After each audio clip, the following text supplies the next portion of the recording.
Welcome to Review Rewind, the show where a couple of friends watch movies of old and aim to figure out if the reviewers were spot on or a little off. I'm Mike. And I'm Tristan.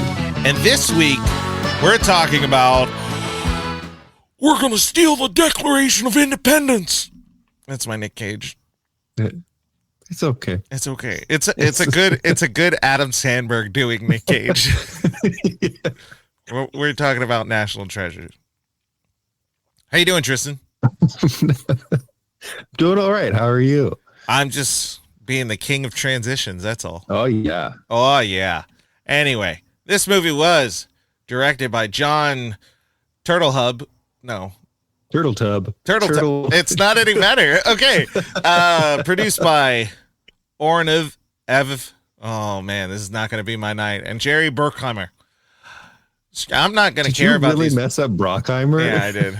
Screenwriter Missy Elliott, Ted Elliott, E. Max Fury, Frye. Is that Frye?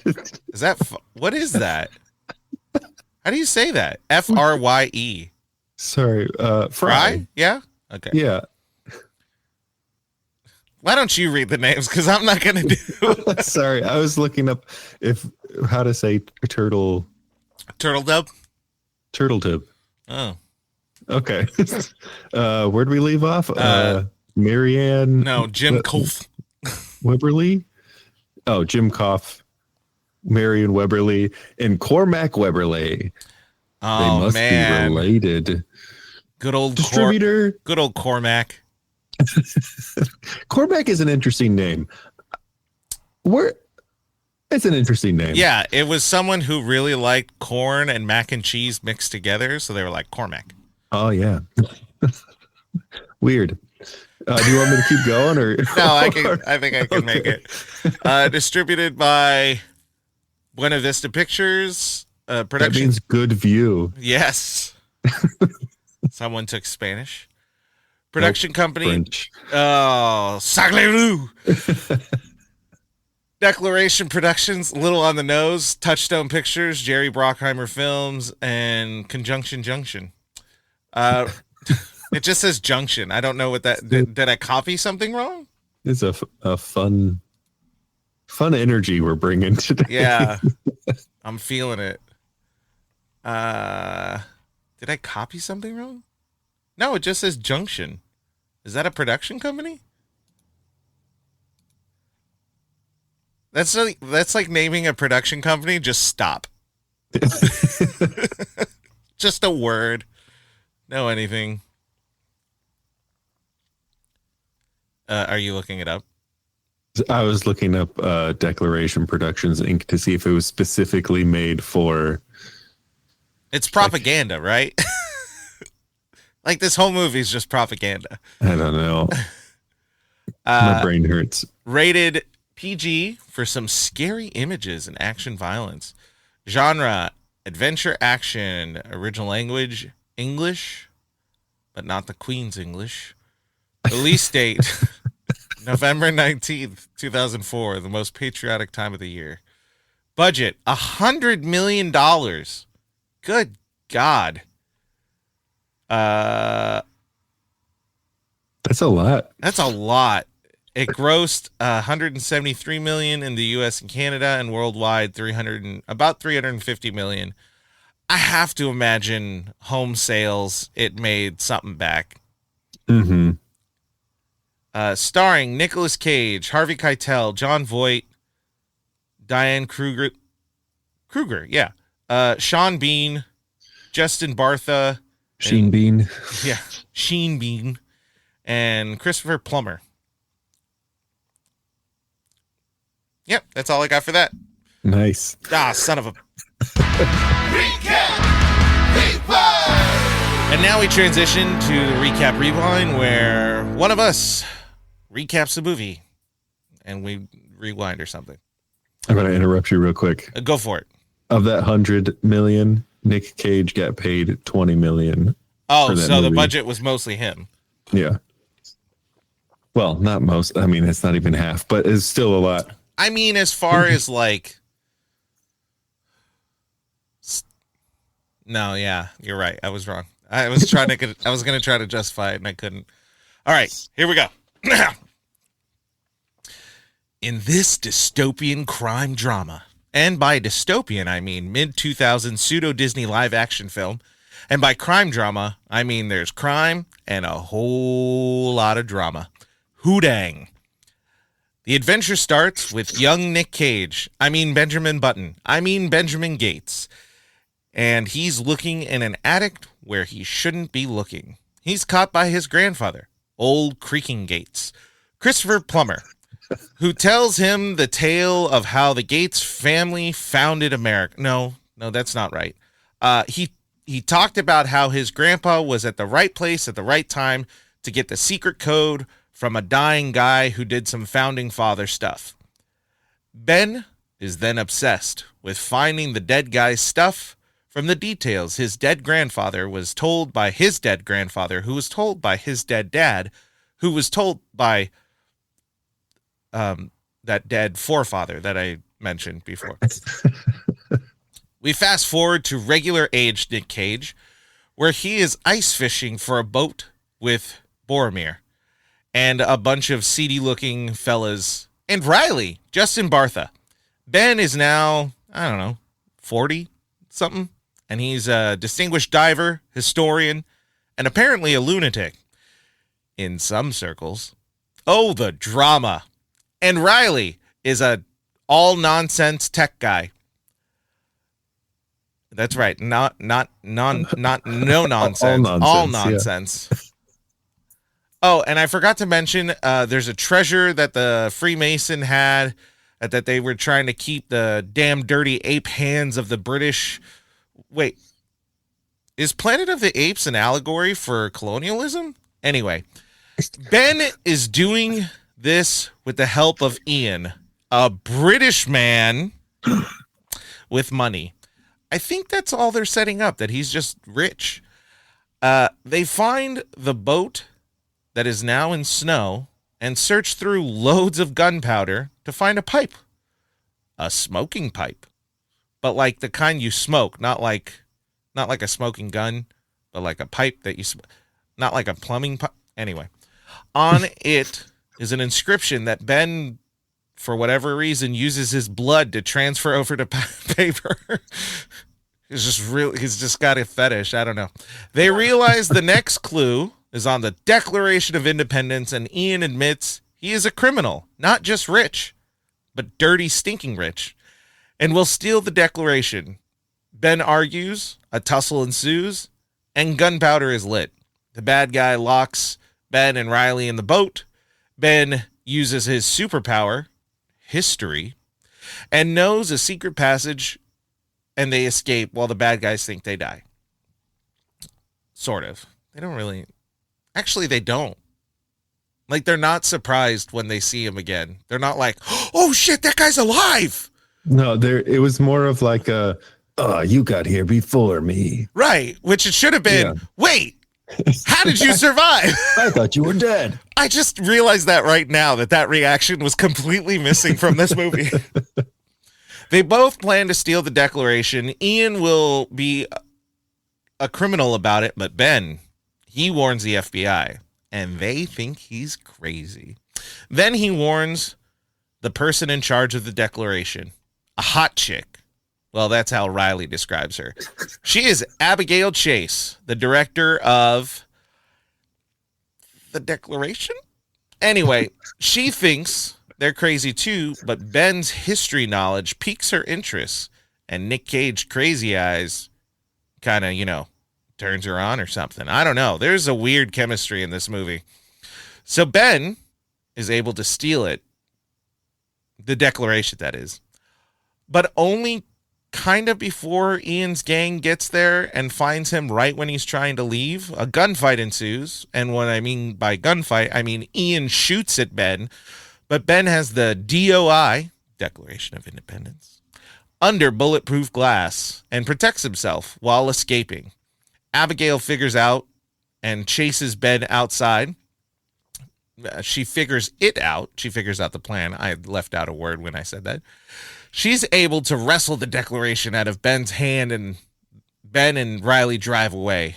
But oh no, Ian catches Abigail as the alarms go off and they kidnap her. Ben and Riley follow them and they're able to get Abigail, but they lose the declaration. But gotcha! It's a fake. And Ben still has the real one.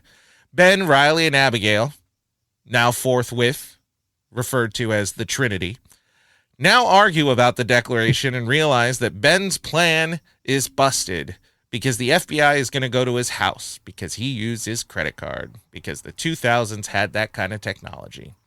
They go to Ben's dad's house, the awful Jon Voight, who is just a douchebag in the movie and real life. I think my shtick in this podcast is going to be my hatred for Jon Voight. I think I'm just gonna really dive into that, really dig in. Mm-hmm. Anyway, while at Jon Voight's house, his real house, they are able to cipher the code on the. Oh no, they were able to reveal a cipher on the back of the Declaration of Independence, and they tie Voight up for the FBI to find him. They go to Ben Franklin's museum to decipher. Did you know that? To uncipher? Decipher? I digress. Riley gets the info while Ben and Abigail buy a change of clothes and have just too much sexual tension for the moment. And so much so that they could fill the Liberty Bell. Speaking of, that's the next clue.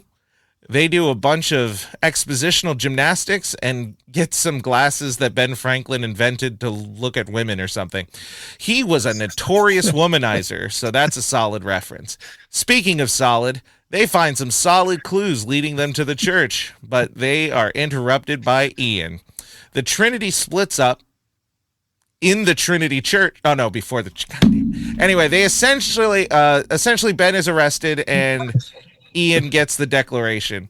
Abigail uses Ian to help Ben escape, but Ian double crosses them by kidnapping Ben's dad, who they could, just let die because it's anyway. They go to the underground city of New York, the one from Futurama, and they get to a dead end. Ben lies to Ian, and Ian leaves and destroys the only escape route. But that's what Ben lied about. He knew there would have been a second exit because he has superpowers of history. And they found the exit and the American treasure. Once again, showing that these damn British don't know how to cook and don't know how to find treasure. Anyway, Ben also double crosses Ian again and sicks the FBI on Ian. So Ian gets arrested instead of Ben. That's kind of a plot thing in the thing, but this movie's so long it doesn't really matter. Speaking of doesn't matter, Ben and Abigail kiss, and Riley buys a car that he can't drive. And Ben buys a mansion or something. Mm-hmm. And I think Harvey Keitel kills Ian. Kind of fuzzy on the ending. Recap!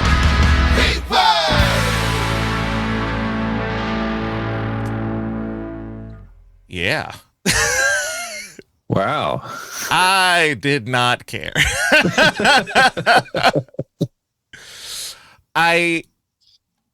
You know what? This movie has its moments, but it really does suffer for being too long. It is over 2 hours. Was it really that long? Yeah, it's 2 hours and 11 minutes. Oof, yeah. That is. There's for this kind of movie, it is too long. And turns. Yeah.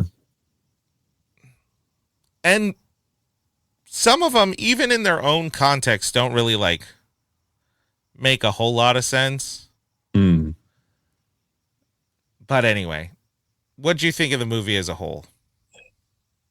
I was expecting to have a lot more thoughts about this movie than I ended up having.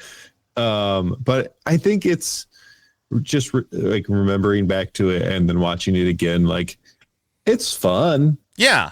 It's like, it's just a put it on and enjoy it kind of thing.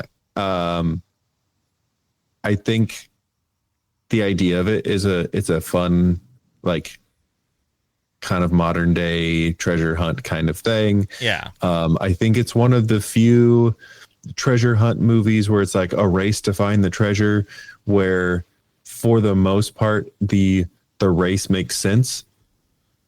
Where other ones where it's like, oh, we have to beat the bad guy to the treasure, but by beating the bad guy to the treasure, you're leading the bad guy to the treasure, and blah blah blah blah blah.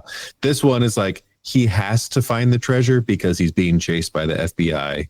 Right. And so there is logic there, where I've seen this trope done a lot since then, where it's like, this doesn't make sense. Right. If you just stopped, then the bad guy wouldn't be able to find it. Right. Exactly.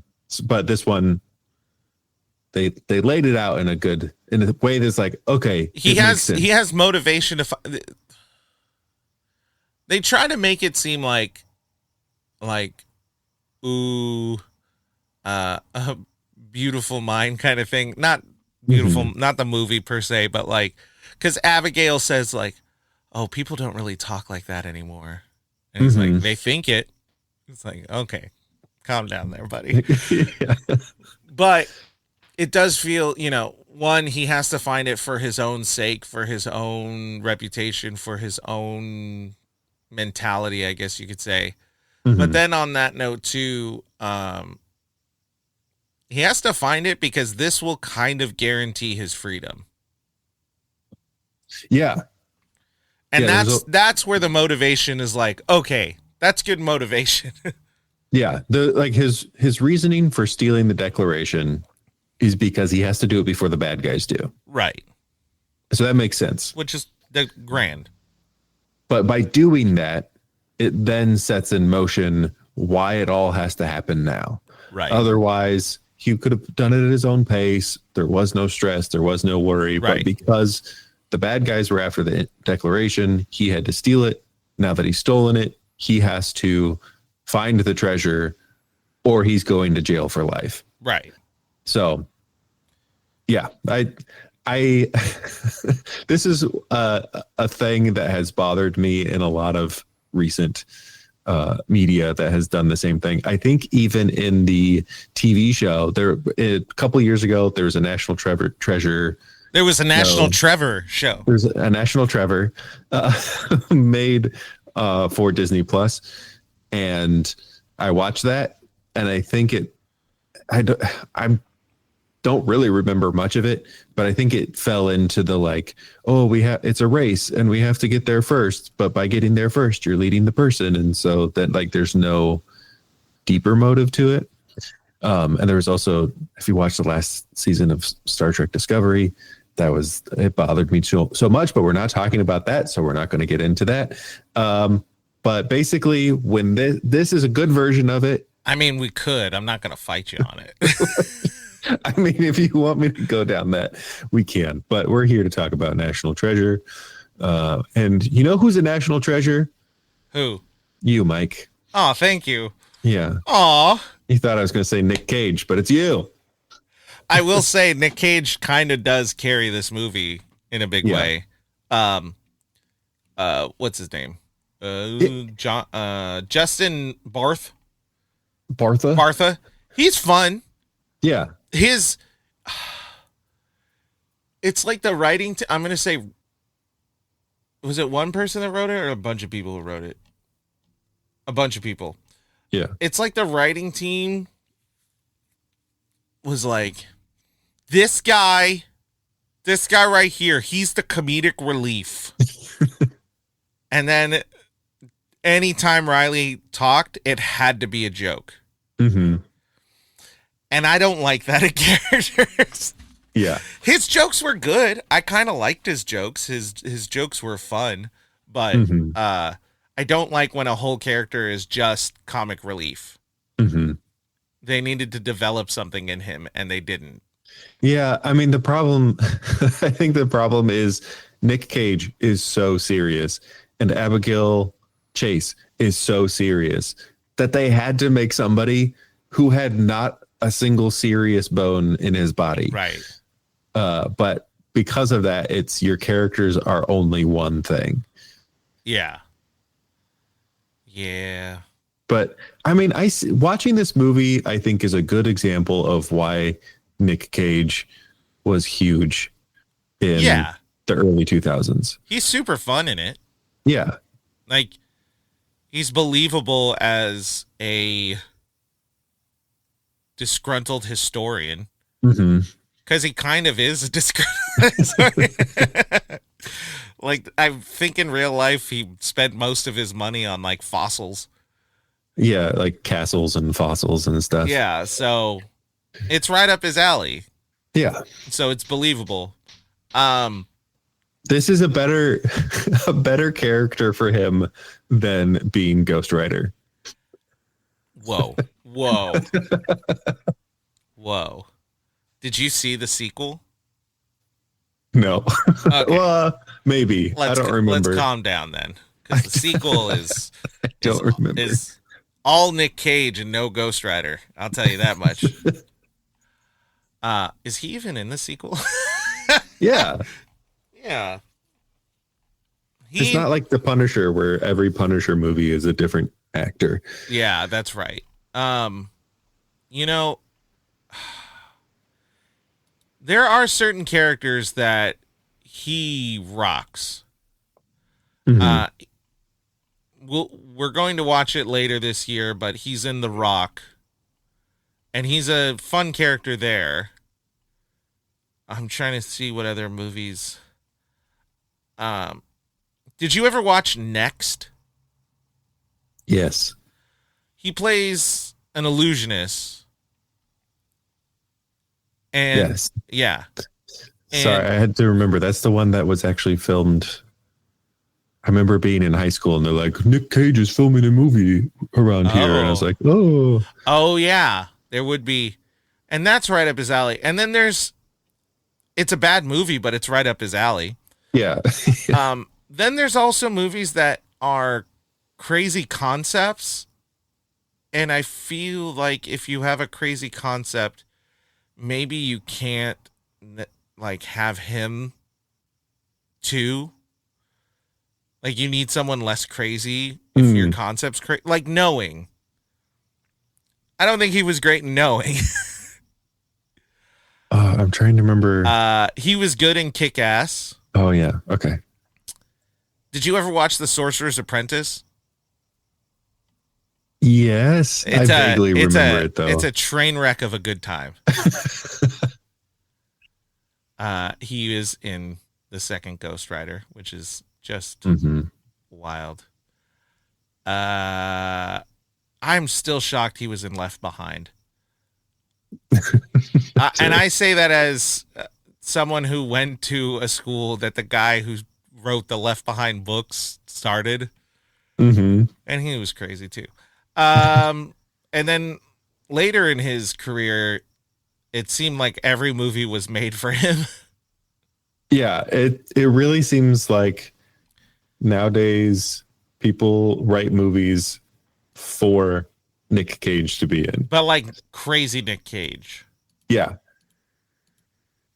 Sorry, I got distracted. There's a movie he's in called Willy's Wonderland, which just looks like a weird take on like Five Nights at Freddy's. Yeah. I think I've heard about this one.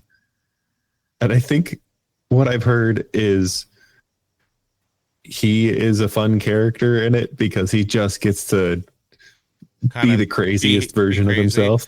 But I also hear like there's a movie that he was in. I think it's Pig.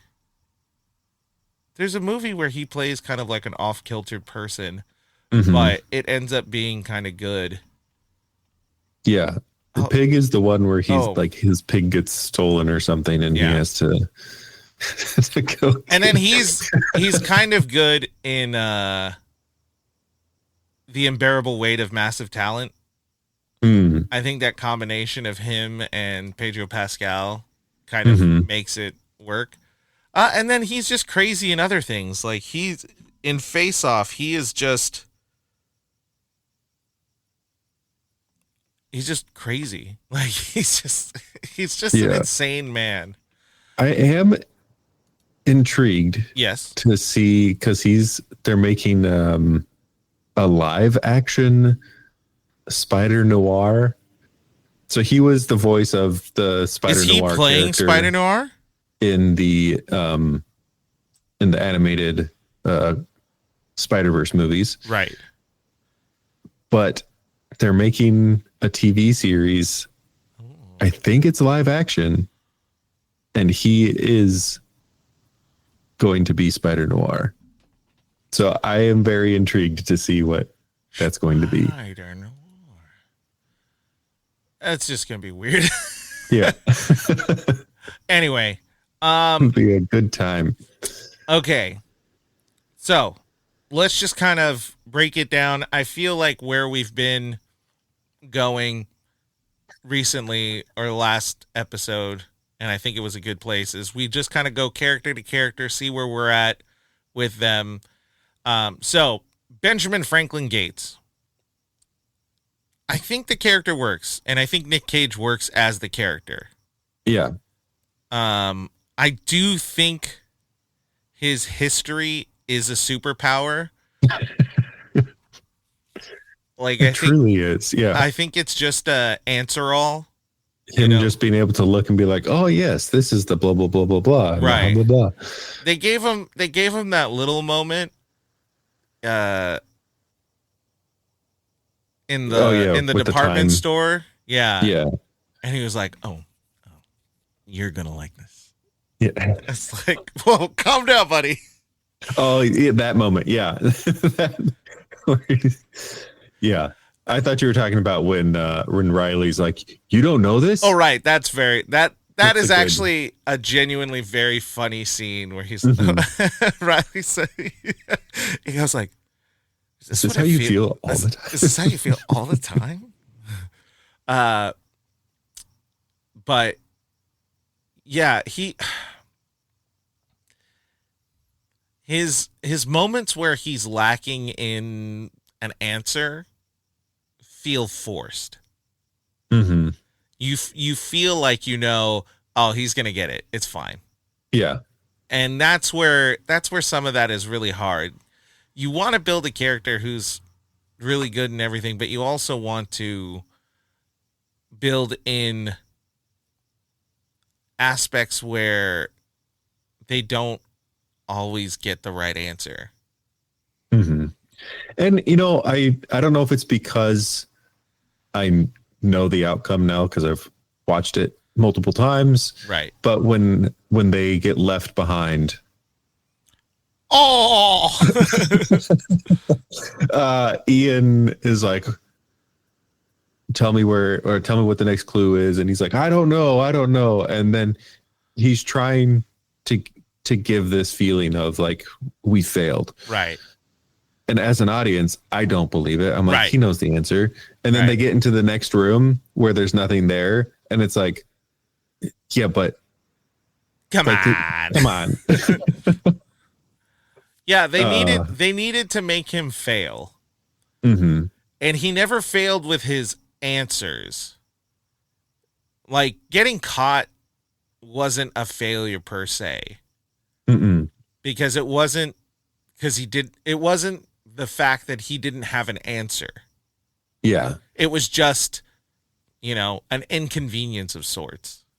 Yeah. And even in the moment, there was no weight behind it. He got the clue wrong, did something, and then he's like, oh, duh, it's this. Right. Like if he had a realization that he went the wrong direction with a thing, but from the very beginning, he knew basically every step that he needed to take. Yeah. Yeah. And that just kind of takes the gravitas away from the situations. Mm-hmm. It just, you always feel like he's going to come out on top. Mm-hmm. So fun. Nick Cage is a fitting character, but the actual solutions to the issues that the plot has created aren't believable of sorts. Yeah, he has really bad people skills, and he's kind of rude. He's autistic. Yeah, maybe. I mean, I was obsessed with history. I'm allowed to say that. Obsessed with history. Obsessed with history. Just does not understand. And I don't know if it's necessarily rude, because I never got rude, and maybe that's because I'm the same way. I got more like direct. Mm-hmm. But he definitely couldn't read when people were having emotional things happening. Yeah. Like, he was not reading that at all. I mean, it's hard, because I would say for me, he feels like he has some neurodivergent tendencies, aspects to him, but I don't think the story is trying to produce, like, it's not trying to convey that in any way, shape, or form. So you're supposed to find him as just like a straight, normal, neurotypical person. Mm-hmm. But he's doing a lot of things that are neurodivergent, that are not neurotypical in the slightest. There's a lot of media where there are characters who are not written to be neurodivergent, but they totally are. Yeah. And it's like, look, this feels like one of the cases. Like, this feels like it. But I also do like that he does have that part of him which still falls under the neurodivergent aspect, but he just has like an emotional connection to history. Mm-hmm. Mm-hmm. I think that's true. I don't know if it's my neurodivergentness, but I have that with like music. And so I can listen to music, and when I feel that music is written really well, I start crying. Because I'm just like, it's so beautiful. It's like, so what? Good, yeah. They did such a good job. Oh my God. Okay. Abigail Chase, Diane Kruger. Diane Kruger's great actor. I don't know what the hell this character is. I don't know for a second. She's supposed to be, she has the same kind of drive for particularly American history. Mm-hmm. And it's funny because I don't think they ever really, like, maybe I missed it. I could have missed it. I don't think they ever have a scene where they, like, objectify her. Well, the camera doesn't, but the characters. Hold on. So as far as the camera goes. Yeah. But writing wise, every one of these douchebags are doing it. And They're I don't horrible, yeah. freaking understand why. Riley just straight up calls her a hot chick. And it's like, she has a doctorate, bro. Like, what are you? She's Dr. Chase. Like, what? The fact that, like, they walk in to meet Dr. Chase and their first thought is it's a man. Right. Like, it's going to be a man, and then they're surprised that it's a woman, and then they're both like, oh, an attractive woman. I don't think anyone that age listens to this, but it's a fucking boomer thing. Like, it's a boomer joke. It's, that idea of like, oh, we're gonna have this esteemed position.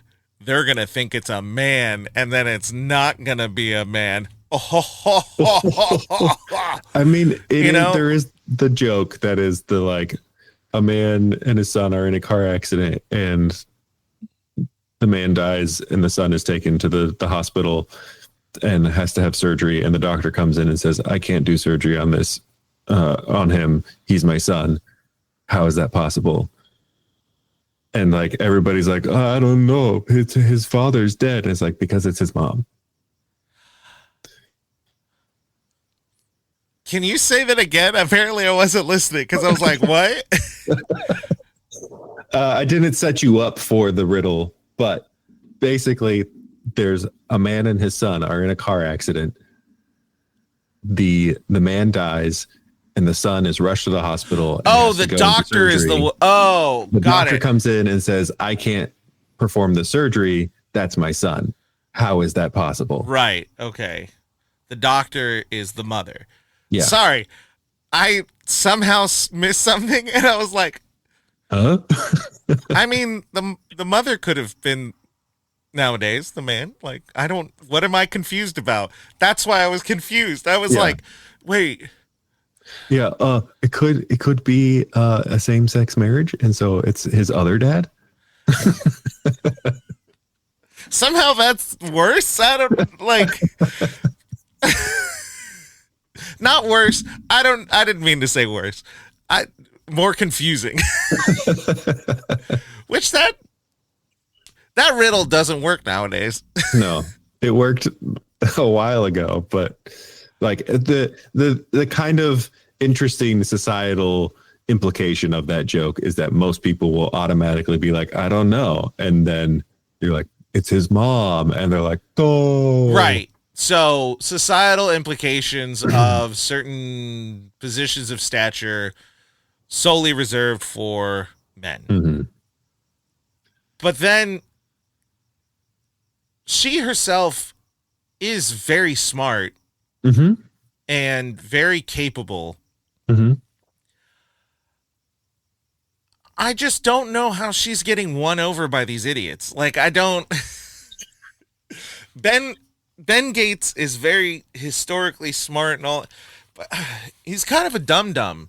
A little bit of that social thing If there. they had just left it at platonic relationship between them, I think it could have been perfect. Like, their relationship could have been perfect. it would have been great. But I the just fact don't that understand why she fell for him. Like, I don't. the timing of when she fell for him Right. was weird. The like forced into a kiss situation was weird. Right. And then all of a sudden they're a couple. And The scene that bothered me the most was the changing room scene. yeah. So they're in adjacent changing rooms and they're talking through. Also, did Urban Outfitters actually have changing rooms like that? Was that Urban Outfitters? Yeah. I've never seen a changing room like that. Wait, I was about to make a slightly. Hold on. She had to have been in her 20s. How old is she? There's a reason I'm making this. She was born in 1976. Oh no, in Germany. she was 28. Yeah. So no. 16. No. 10, 20, 28. Yeah. Shut up. Okay, it makes sense for her to shop there. It doesn't make sense for 40-year-old Cage to. Well, nowadays, I guess you'll see a bunch of millennials going into Urban Outfitters going like, He was. I'm so fashionable. Am I making him much older than he actually is? Was he born in the 60s? He was born in the 60s. Oh no. He had just turned 40. Yeah. I am when he was filming this, he was only 2 years older than me. What a weird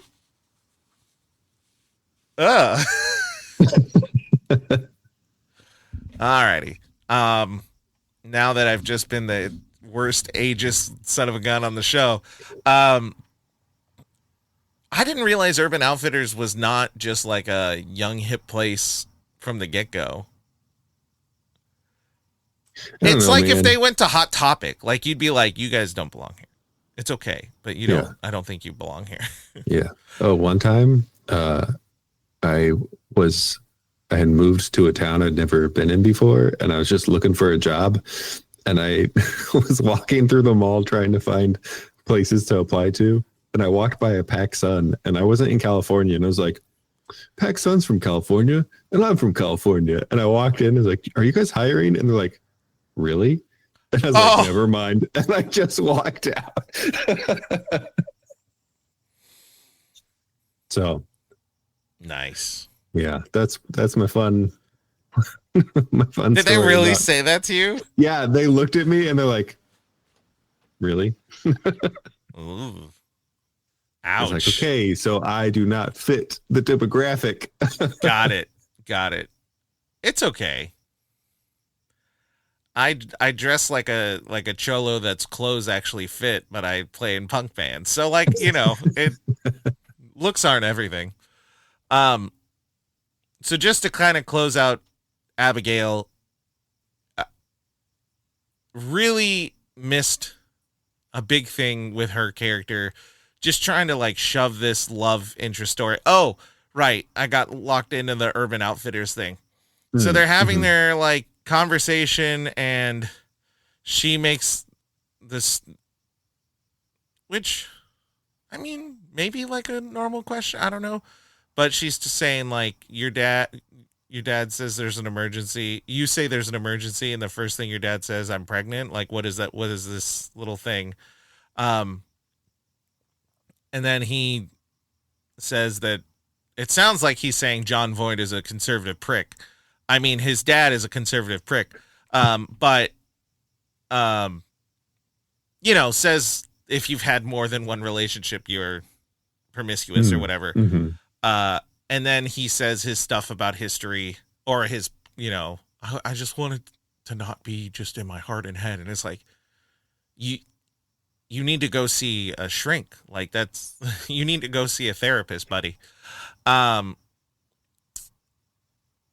the part I hate about it is, they have that moment, they say those things. She's like, oh, people don't really talk like that. Oh, but people think it. And then they go down to the shoes or his feet. I think he's wearing socks or shoes already. I don't remember, but she's like on her tiptoes and it's like, she's got the like 1 foot kind of like she's leaning on the thing. Yeah. Like it's the old way of saying, oh, she got Cupid's arrow. Yeah. I hated that. I thought that was so stupid. They shouldn't have done that. They could have just left it with like, no one talks like that. Yeah, but people think like that. And then they could have cut to the next thing. They didn't have to like, they didn't have to do anything with it.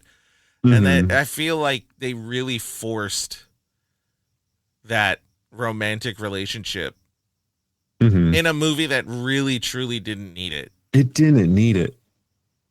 Like, it would have been a great movie without it. Yeah. If they just made her someone who they both connect because of their love for history. That's enough. That's enough. Come on. Alrighty. Hey, people may not think this, but men and women can just be friends. You know what? Everyone can just be friends. Everyone. And we live in a world where that's not true. And it's forced on people. I don't know. Anyway, Riley. He's a walking funny guy, making lots of jokes. Lots and lots of jokes. He's got some good lines, and then he's got some terrible. Yeah. I feel so bad for him. I feel bad for him, but I also think that Justin Bartha like read the script and knew he was like, I'm getting paid for this. Yeah.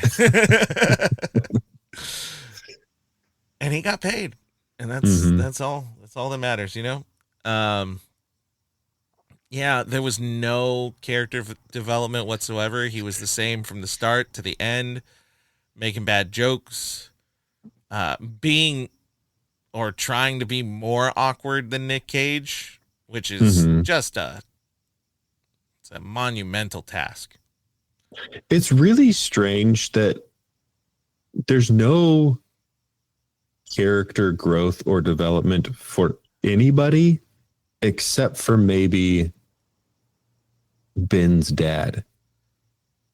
And that growth is, and that's even pushing it a bit. and that's pushing it. His growth is, I don't believe in this. Okay, I believe in it. Oh, son of a gun. You're right. Not a single person has any type of growth. Everybody is, Well, from the very beginning to the very end, they are who they are. Abigail does, but it's not growth. It's not growth, and it's really forced on her. Mm-hmm. Her character changes because that's what the script needed. But there's no reason for it, and there's no development in it. It just happens. Mm-hmm. Interesting. You're right. I'm looking at all the main characters right now, and not a single one of them has any kind of growth. They're just...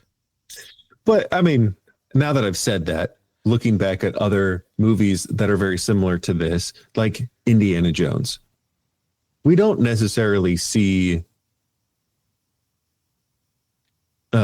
growth in who Indiana Jones is. Indiana Jones is Indiana Jones. And like there are small moments that we see of like how he cares for the person that he's working with. But it's also really great with Indiana Jones because whenever there's a new movie, he backpedals like 50 steps. Yeah. Whatever progress he made, it's gone. He goes back to being a grumpy old man, and then he's like, okay, I can be friendly. Yeah, and then because he's like, no. Grumpy old man. He has seen the work of God. He has seen the work of gods. He has seen the work of God again. He has seen aliens, and yet he's still like, I don't believe in any of this. I don't believe in it. In fact, does he not say that in the newest one, in the Dial of Destiny? He's like, I don't believe in any of that stuff. And they're like, but you've seen God. That's a whole other thing, man. That's a whole other thing. It's like Han Solo saying, I don't believe in Jedi, when he, in his lifetime. No. Hold on. There was a little bit of fixing, a little bit of cleaning house, little bit of change, because in I'm moving my hand like dumb Trump, like I was just like a little bit of change. I thought you were trying to Jedi mind trick. No, in Force Awakens, she goes like the Jedi bow, and he's like, it's all real, all of it. No, but what I'm saying is in the original one, he says, he's like, oh, I don't know what you're talking about. And he wanted Han Solo to die. So like, he was growing up, the Jedi existed when he was alive and a child, when Jedi were at the end of being in their prime. I know, but like it's a space opera. They weren't on the same planet. Yeah. But it's Indiana Jones says that he didn't see God, but he did. So I'm just trying to make the same point. Hey, French people exist. I've never seen one. That you know of. Think about it. Have you talked to everybody that you've seen? That I've seen, yeah. Doubt it. You're right. I avoid them. What a weird hole we just fell into. Oof. Anyway, Sean Bean as Ian Howe. Yeah. He was fun. He was fine. He's a bad guy. He's a smooth criminal. I would say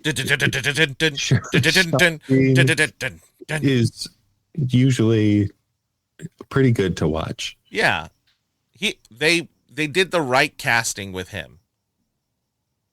I do wish he wasn't as typecast as he is, but he was the bad guy like the year before in a James Bond film, wasn't he?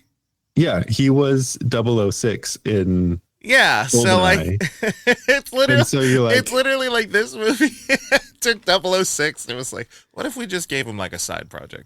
But that was several years before. That was in 95. Oh, okay. But then he was in, I think there was a lot of the things that he was in the 90s, he was a villain, like a villain or a sidekick to a villain. And then but I feel like GoldenEye was the one that had the most impact on like this Was it guy GoldenEye? is a bad guy. And then he was in Lord of the Rings, which again, kind of not Fitting. necessarily a bad guy, but also you know what? The have his same moment of eyes, betrayal. the same eyes he had for the ring, he had for the Declaration. Yeah, he was typecast, huh? I didn't really like connect those dots, but I guess you're right. He was in Equilibrium. That was the other film I was trying to think of. I knew he was in one where it was action. That one is one of the weirdest action movies ever, but yes, he is in that. That's right. Mm-hmm. Patrick Gates. His naysaying is annoying.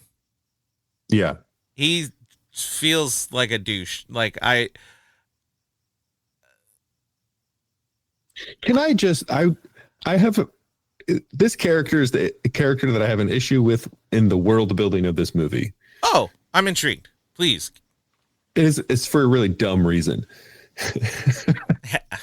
He's a dumb character. Plummer, yeah, is a grandfather Gates. Correct.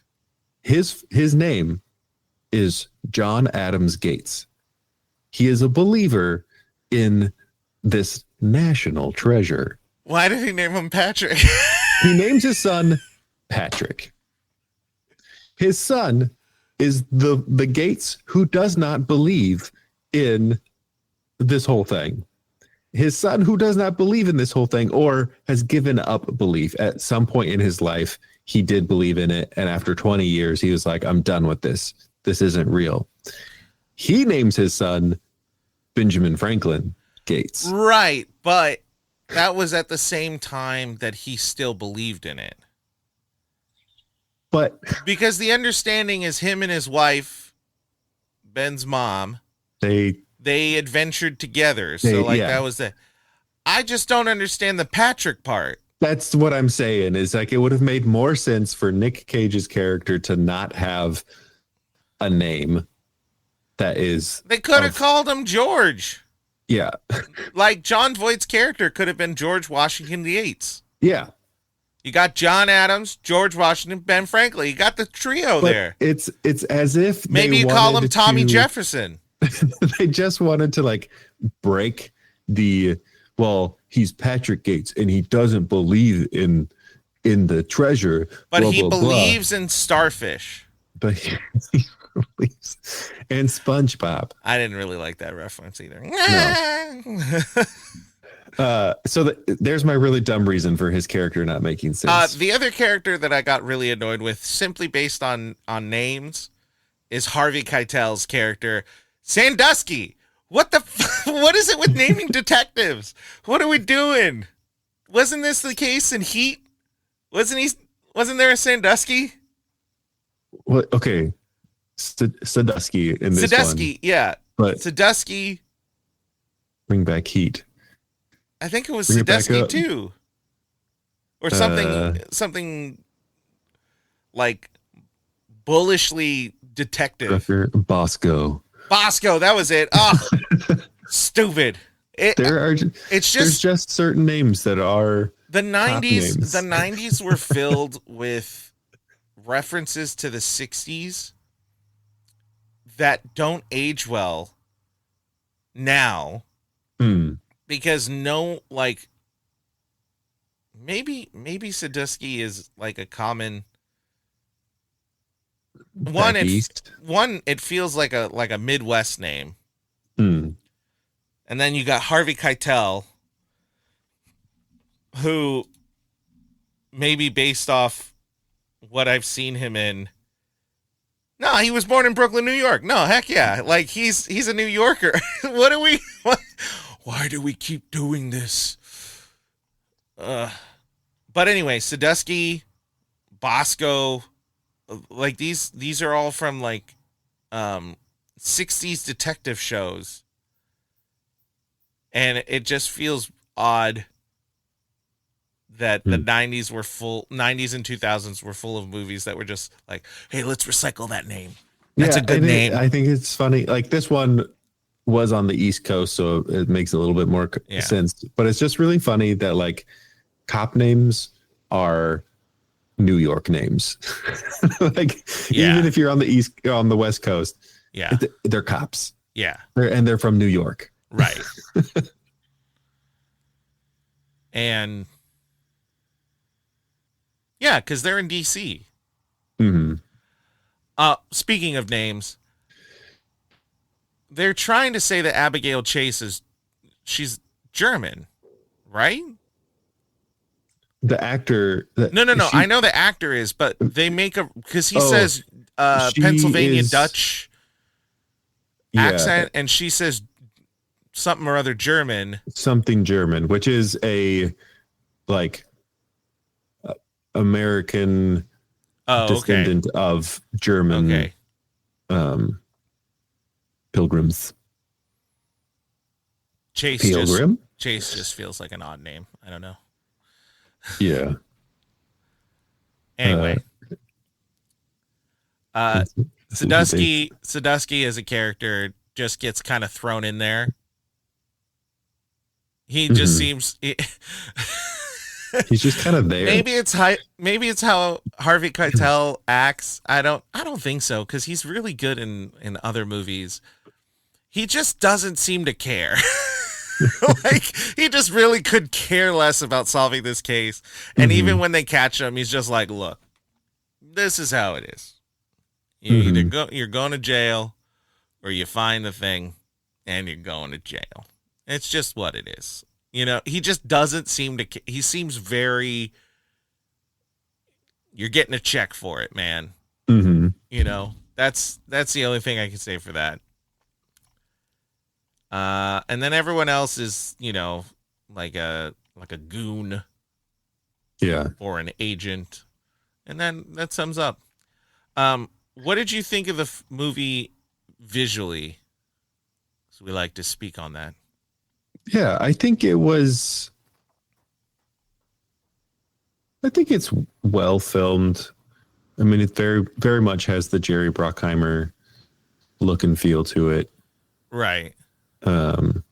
Which I didn't know that was a look until I watched this movie. And went, this movie is filmed in a very specific way. Mm-hmm. And I don't always like Yeah. And what's interesting is like Jerry Bruckheimer isn't the director of this one.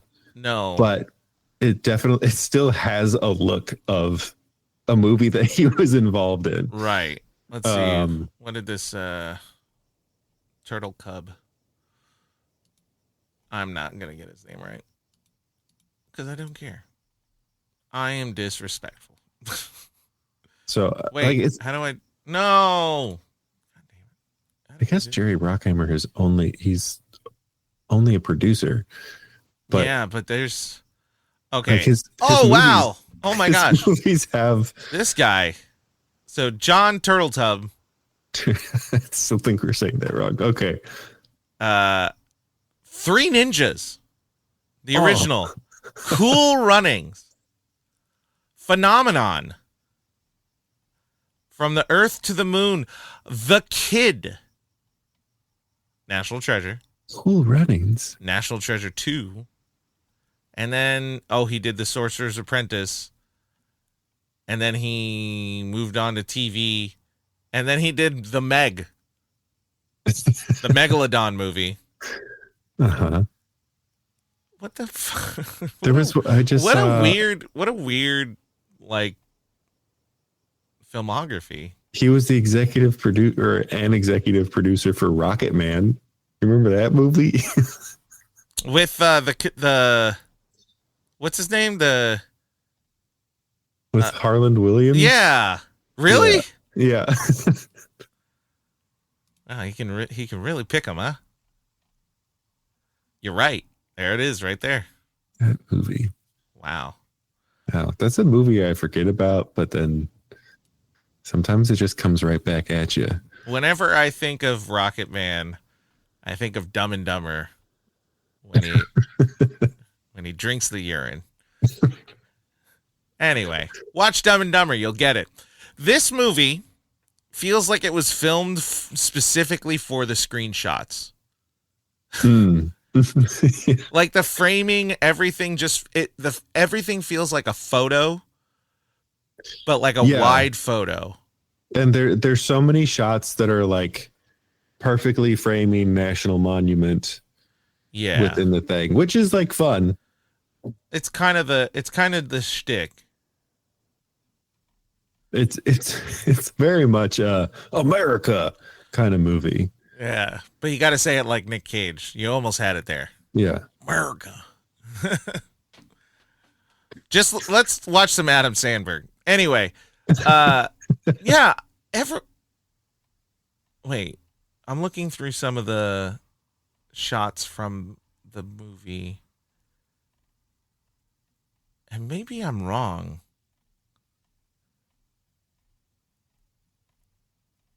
Most of this movie is wide angled. Mm-hmm. There's like one or two close-ups, but even when they're supposed to be close-ups, they still have like a lot of background in it. Like there's lots of shots where it's one person in the shot. Oh, the beginning of the movie has some like Christopher Plummer has some close-ups. What'd you just see? I'm just looking through the pictures on IMDb, like the screenshots and stuff. And I don't know why this one's on there. I'm screen sharing it with you. Okay. If you're listening, just scroll down. The hell is that? It's the screenshot of Nicolas Cage holding the frame of the Declaration of Independence, but then there's a Photoshop. Someone has superimposed of somebody in it. Okay, this is doubly photoshopped because it's a person who's making a stupid face. Yeah. Superimposed over probably Napoleon or maybe George Washington or someone. Yeah. It's an 18th century general of some type. Mm-hmm. But then I don't. But that's an actual photo in the. Wait, hold on. Now I have to scroll through. Hold on. I passed that earlier and I didn't even notice it. Way near the bottom. Way near the bottom. All right, heading to the bottom. Son of a gun! It's right there. Why is that there? It's so dumb. That's not the guy from? You know what? Here you go. Corridor Crew, is it? No. Or Corridor Digital? No. I don't think so. So stupid. Hold on, I'm gonna try something. All right. Whoops. So yeah, I think to kind of. No, it doesn't. Oh, interesting. So I did a reverse image search of it, and it just gave me the regular photo. Just kind of zoom in on that guy's face. Yeah. Yeah, visually this movie is weird because you can tell it's filmed well. Mm-hmm. What's the word I'm looking for? Sterile? Everything feels very sterile. Like the lighting is very neutral. It's always very neutral. Even when they're not supposed to be lit well per se, they're always kind of lit well and always kind of lit the same. Even in the church, they're really well lit. Yeah. But this is all this. I feel like early 2000s. Was this a thing of early 2000s? Is that what I'm picking out? Yeah, they did. Like, I think having the really dark stuff is a more recent phenomenon development in movies, where back then they were like, everything needs to be well lit, even if they're in a tomb that has no lighting in it and they're just holding a torch. Like the whole room is lit up. Right. Which, yeah, that makes sense. I don't know. I guess I I kind of know because of the shots. There's no direct close-ups, and when they're trying to do things that would be considered an opportunity for a close-up, it's still really wide. I think I'm realizing that it just creates a very what's the right word? It's depth of field. What is shallow depth of field? Is this shallow? What this is creating, this little background, or is shallow when you can still make out everything? Shallow depth of field is when it's blurry behind you. Okay. So, yeah. What's the opposite of shallow depth of field? What's the opposite of shallow? I don't know. It is what's the proper term for it? One time I answered this in class and I said it in the dumbest way, but it is a deep depth of field. So you have shallow, which means it's very tight, like only a certain thing is in focus. Yeah. Deep means that it can look all the way back and see all of the. I feel like this movie almost entirely has like a deep depth of field. And I think that's why it's weird for me, because it doesn't feel like it ever changes. I think it's not so much that it has. I mean, looking at these screenshots. Yes, there's blur. There's definitely blur. But it's not super tight. It's not a super shallow. It's kind of in between where you can still bring focus. But I guess like the interior stuff, depending on how they filmed it and like the room that they filmed it in, because some of these interior shots, they filmed them in an actual location. Right. They may not have had enough room to create a shower field, but like even him standing in front of the Washington Monument, like the monument is very much in focus. Right. Which that's what it feels like for most of the film. Yeah. And I guess the lack of variety in that causes a very distinct experience that I don't know if I enjoy it. Yeah, it doesn't use depth of field creatively. Yeah. Whereas other movies that we've watched, like they've drawn your attention to something using the depth of field, where this one is just kind of like I think objectively the cinematography is good because they did what they were supposed to do. The characters are in focus. The things that need to be in focus are in focus. Like there's that, but there's never a shot for shot's sake. Mm-hmm. You know, a lot of the other movies with cinematography, they're building scenes off of this cinematography. Right. None of this feels that way. Mm-mm. None of this feels built off cinematography. It feels this is going to be the shot, and then the cinematographer comes in. Not they go to a scene and the cinematographer goes, "Oh, this would be a really good scene. What if we zoomed in on this and then we blurred it out and it led to them walking into the room or some I don't know the process. I've never made a movie, but you know what I mean? It is like if you are filming, if you're a cinematographer, if you're the person behind the camera, this movie is like how you should do it.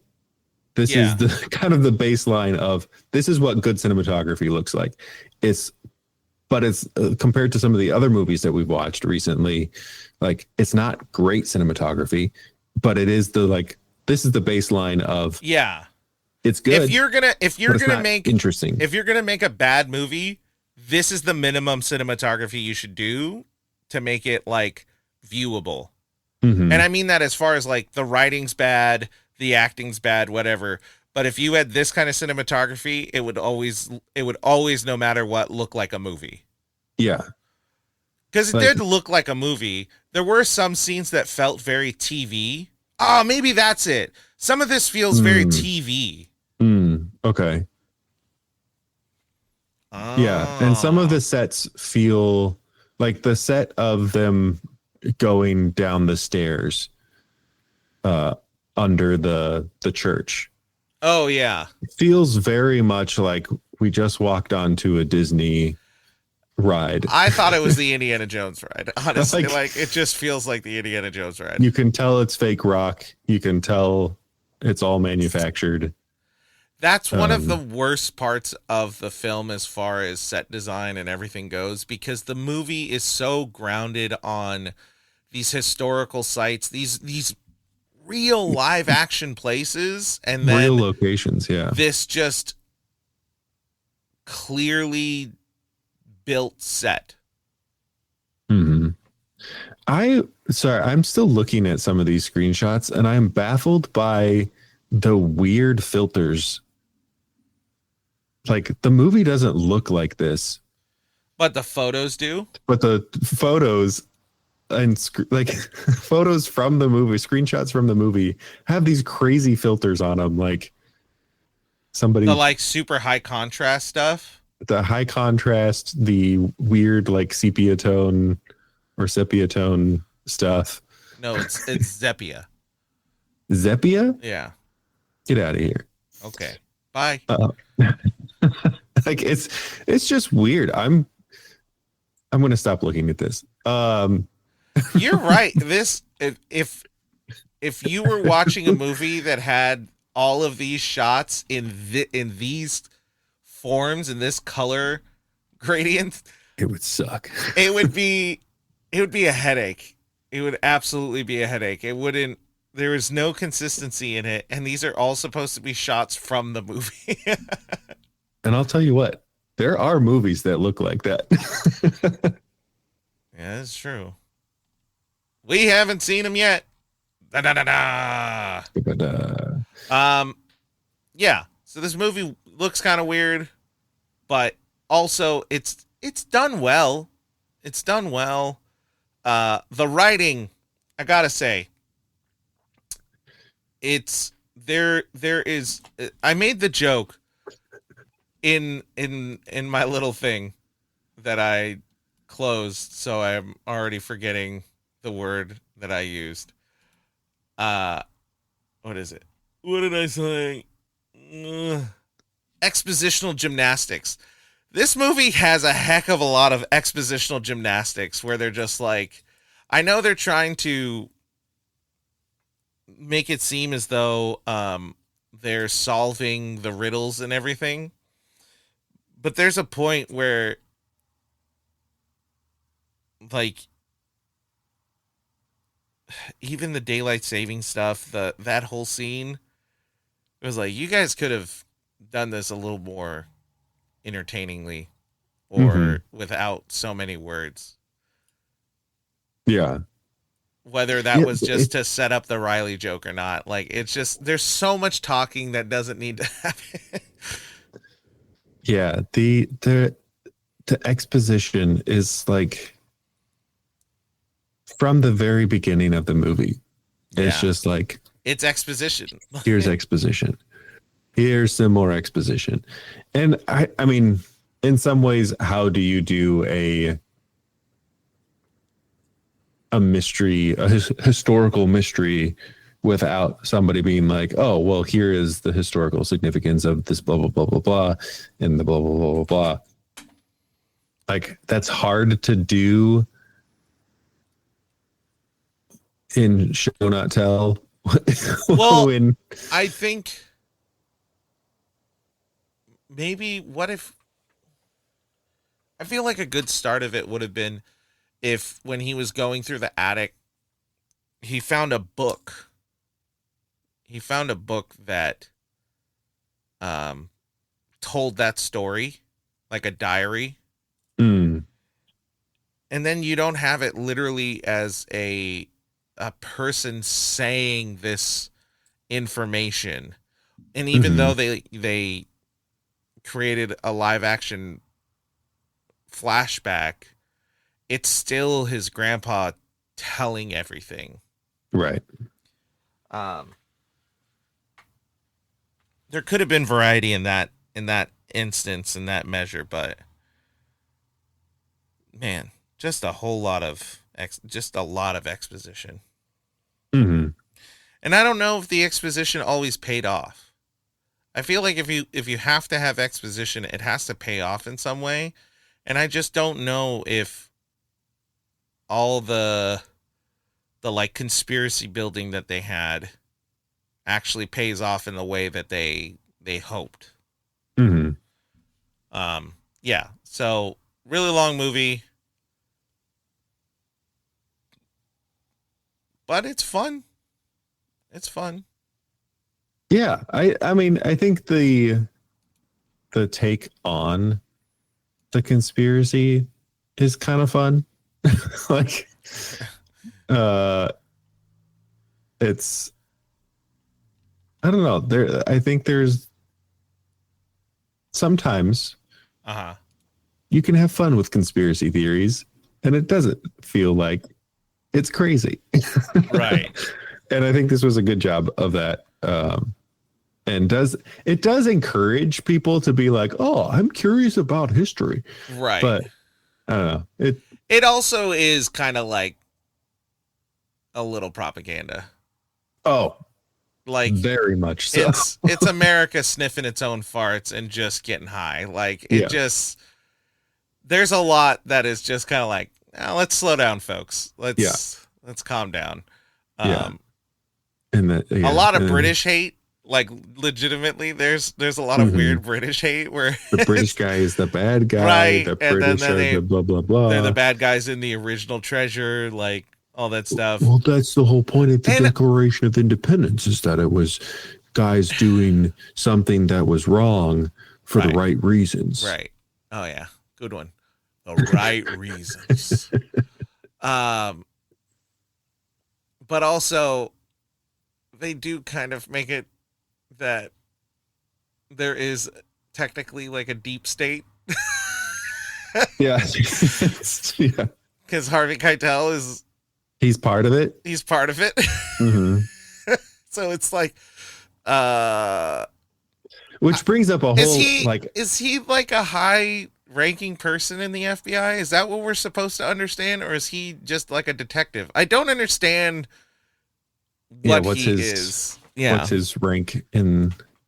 Because maybe he's a special agent, but it also, I think they describe it better in the TV show, which is a weird place to describe it 20 years later.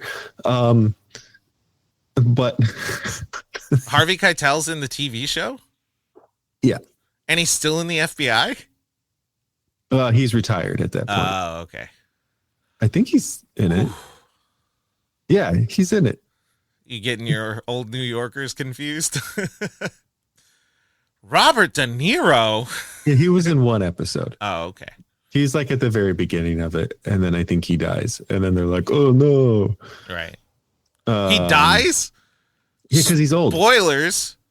It's in the first episode. Come on, man. I can give you bigger spoilers. I can't watch it now. I can hit you with the biggest spoiler ever for that show. Oh, okay. But I won't. Don't hit me. Or I will. You know. Or I won't. But I might. whichever one makes you feel better. Alrighty. Sorry. It's okay. I'm not gonna lie. I am still a little distracted by that weird picture. Photo. Okay. Let's move to quotes. This has lots of quotes.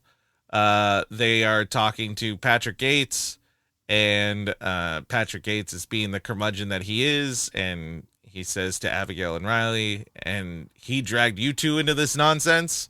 And Abigail says, literally, which good line. Mm-hmm. And then Riley, I volunteered, which feels like a very, I forget, you haven't really watched The Simpsons, but it feels like a very Ralph Wiggum joke of like, I volunteered. Yeah.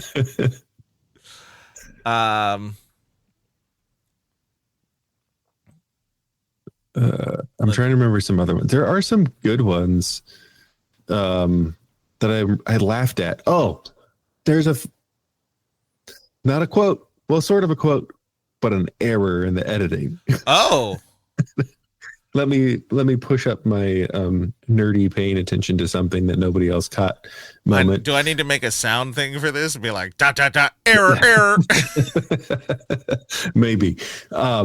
On the stairs when like everything starts collapsing and then they're like hanging from the thing and the declaration's about to fall off and Benjamin is like, do you trust me?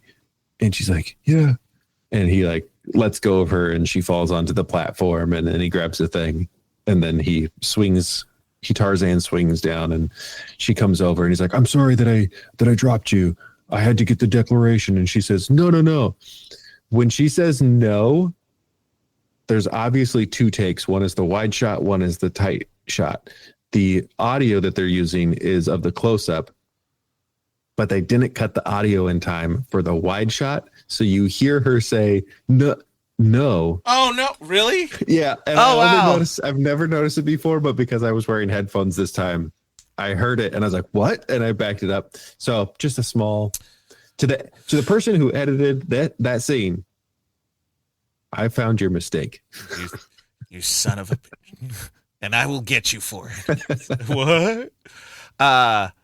The scene where Abigail's running, she goes behind the butcher thing, and the butcher lady says, if you're not a steak, you don't belong here. That whole thing was really good. Mm-hmm. And then I see why you left him. I see why you left him. That's good. What are some other good ones? I wish I could, like, I should have written them down. They're sometimes look at oh it's a dumb line, but Sadusky once Ben jumps into the Hudson. Agent Dawes, do you have a visual? Can you see gates in the water? He says, sir, it's the Hudson. Nothing is visible. And then Sadusky says, smart fish. It's like, what an old man line.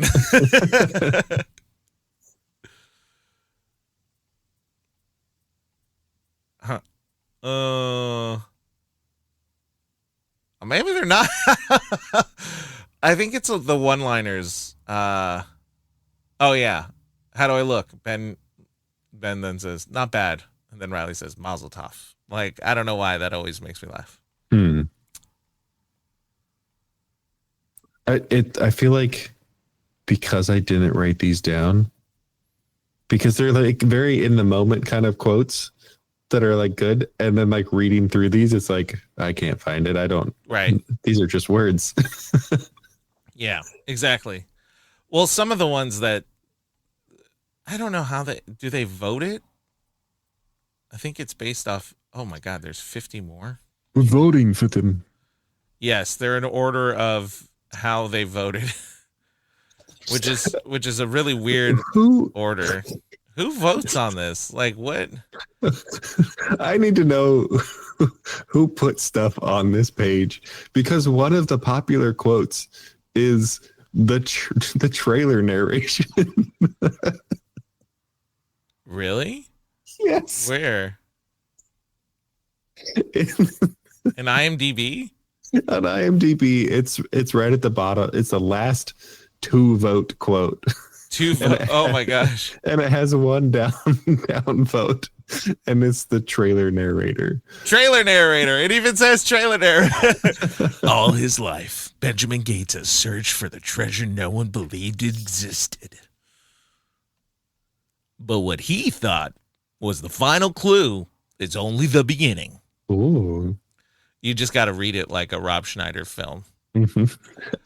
I don't know why I think this is so funny. I think it's mostly because we've seen multiple things on this IMDb page that are like, wait, what? Yeah. This movie, this IMDb page has as many weird little things as the movie does. Speaking of weird things. Let's go.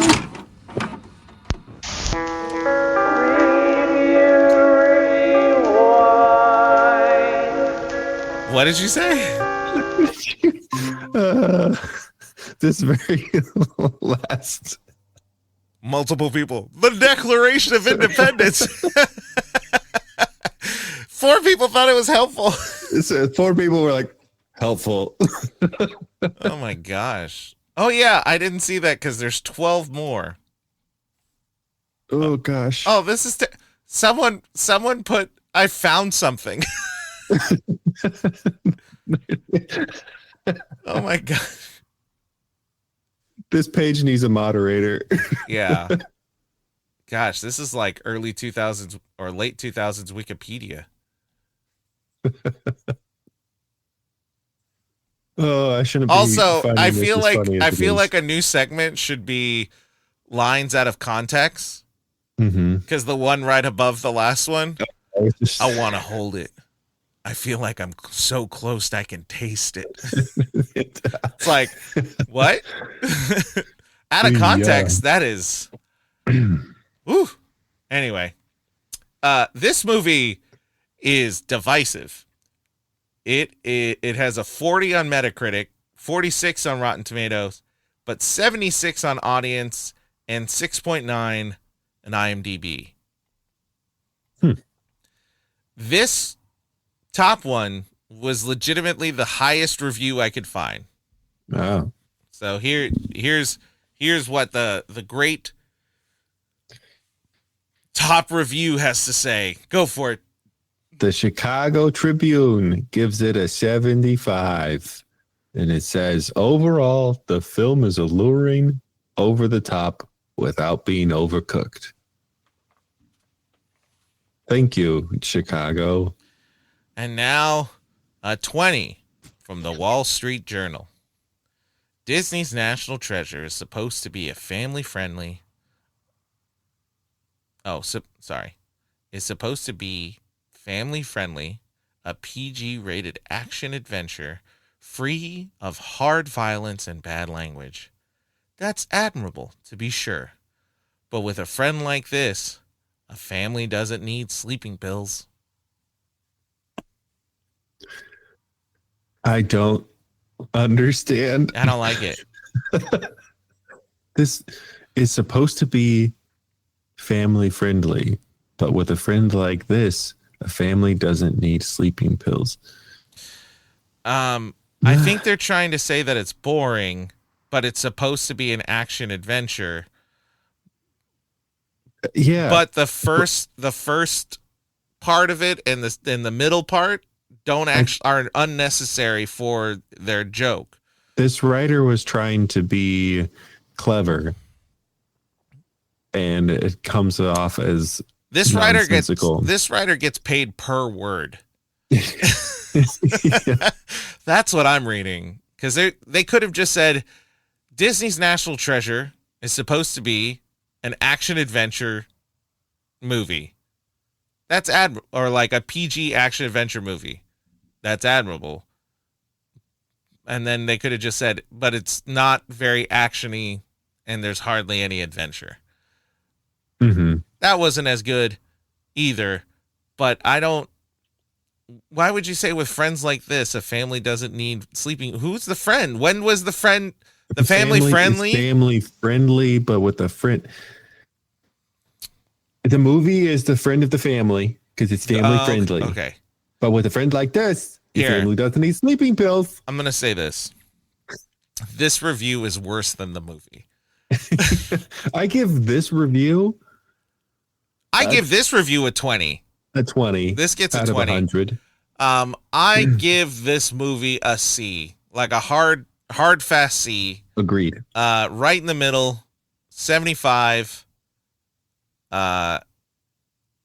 It's supposed to be a fun little American history adventure. And it is. Like, they make the point about the family friendly. I watched most of this with my family, including my kids, and my oldest was like into it. Mm-hmm. She was into it like the whole time. And so it did the job. Mm-hmm. Family friendly action film, because when the action was intense, she was intensely into it. Mm-hmm. She laughed at the things that were supposed to be funny. She didn't get every joke, but she thought certain things were funny. There you go. Hit the mark. We didn't talk about it, but I will say something I also didn't like about this movie. The soundtrack is all over the place. I don't understand what this person was doing, because sometimes it's like this nice, beautiful, like orchestral thing, and then randomly it'll be like, it's like the Matrix, and I'm like, what's going on? Find your medium and find your lane and stay in it. But you just went all over the place, buddy. I don't know what we're doing. So yeah, I give it a C. You give it a C. Yeah. You see, I see, we all give it a C. And, you know, I think that's enough from us. Thank you for listening. Tristan, thank you for going on this wild ride with me. You're welcome. You want to go steal the Declaration of Independence? You know what? Right now, in this current political system, I don't think anyone's watching it. No. I think we could actually do this movie. Anyway, listeners. Everybody was fired. Yeah. Remember to review your rewinds, and we'll see you next time.